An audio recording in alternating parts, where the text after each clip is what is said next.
শুরুতেই আপনার কাছে আমরা জানতে চাই যে এই যে আসছে কোরবানির এই সময়টা আসলে আমরা দেখি যে বিভিন্ন জেলা থেকে ঢাকা শহরগুলোতে উপশহরগুলোতে পশু নিয়ে আসা হয়।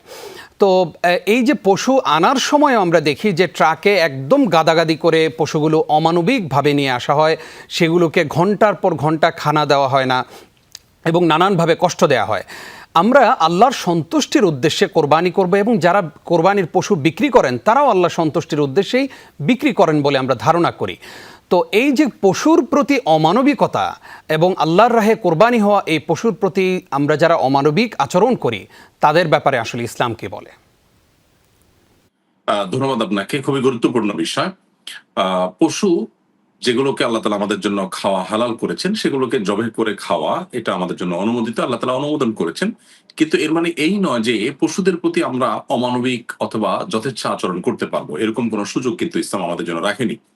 নবী করিম সাল্লাল্লাহু আলাইহি ওয়াসাল্লামের একটি বিখ্যাত হাদিস রয়েছে সহিহ মুসলিমে, তিনি বলেছেন, ইন্নাল্লাহা কাতাবাল ইহসানা আলা কুল্লি শাই। আল্লাহ তাআলা প্রত্যেকটা বস্তুর প্রতি ইহসান করাটা আমাদের উপরে অপরিহার্য করে দিয়েছেন, ফরজ করে দিয়েছেন। এইজন্য হাদিসের শেষাংশে নবী সাল্লাল্লাহু আলাইহি ওয়াসাল্লাম বলেছেন, ফাইদা কাতালতুম ফাহসিনুল কিতলা ওয়া ইযা যাবাহতুম ফাহসিনুয যিবহা।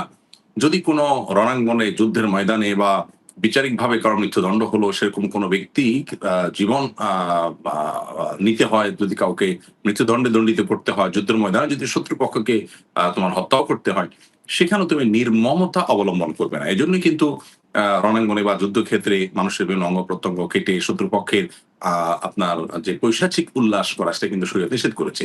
এবং এ হাদিসের শেষ অংশে বলা হচ্ছে যে যদি তোমরা কোনো পশু জবাই করো যেটা তোমার জন্য হালাল করা হয়েছে, তার গোশত খাওয়া তুমি জবাই করবে, কিন্তু তখনও তুমি যেন তার সাথে অমানবিক আচরণ করতে যাবে না। এই জন্য নবী সাল্লাল্লাহু আলাইহি ওয়াসাল্লাম বলেছেন, ছুরি চাকু ভালো করে ধার দিয়ে নিবে, যাতে করে তোমাকে অহেতুক সেখানে তাকে কষ্ট দিতে না হয়।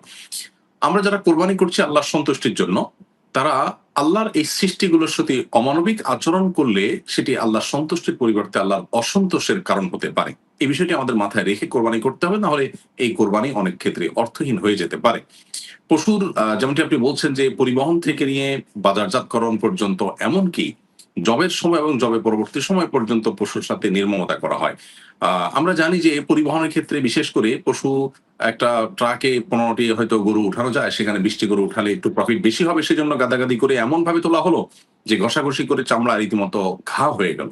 যাতে কোনোভাবে তারা বসতে না পারে, সেজন্য এমন ভাবে বাঁশ ইত্যাদি দেওয়া হলো যাতে করে ১০ ঘন্টা, ১৫ ঘন্টা, ২০ ঘন্টা পর্যন্ত তাদের দাঁড়িয়ে থেকে আসতে হয়। অত্যন্ত নির্মম আচরণ তাদের সাথে করা হয়। ছাগল যারা বিক্রি করেন বিভিন্ন দোকানে দেখা যায়, তারা ছাগলগুলোকে এমনভাবে ঝুলিয়ে রাখেন, অর্থাৎ মাত্র ০.৫ ফিট বা ১ ফিট রশি থাকে। এই রশিটা এমনভাবে ঝুলিয়ে রাখেন বাঁশের সাথে কোনো কিছুর সাথে, যে সে জাস্ট কল্লাটা এরকম ঝুলিয়ে রাখতে হয় সকাল থেকে রাত সন্ধ্যা পর্যন্ত, এবং বসার সুযোগ পায় না। শুধু কাস্টমার যেন দেখতে পারে, সাইজটা ভালো বুঝতে পারে, সেজন্য এভাবে নির্মম আচরণ কিন্তু করা হয়। বাজারজাত করার ক্ষেত্রে আমরা জানি যে ছাগলে অনেক সময় পাইপ দিয়ে আপনার পেটের ভিতরে অতিরিক্ত পানি ঢুকানো, আপনার অতিরিক্ত খাবার খাইয়ে তাকে হৃষ্টপুষ্ট দেখানো, মুরগির ক্ষেত্রে একই জিনিস হয়। এটা ব্যাপকভাবে হয়। এবং গরুর ক্ষেত্রে বিভিন্ন রকম ক্ষতিকর ইনজেকশন পুশ করে মানুষের স্বাস্থ্যের জন্য যেমন ক্ষতিকর হচ্ছে, তেমন পশুর প্রতি অমানবিক আচরণ করা হচ্ছে। ঠিক একইভাবে জবের সময় খোঁচাখুচি করে তাড়াতাড়ি প্রাণ বের হওয়ার জন্য তাকে অহেতুক কষ্ট দেওয়া হয়।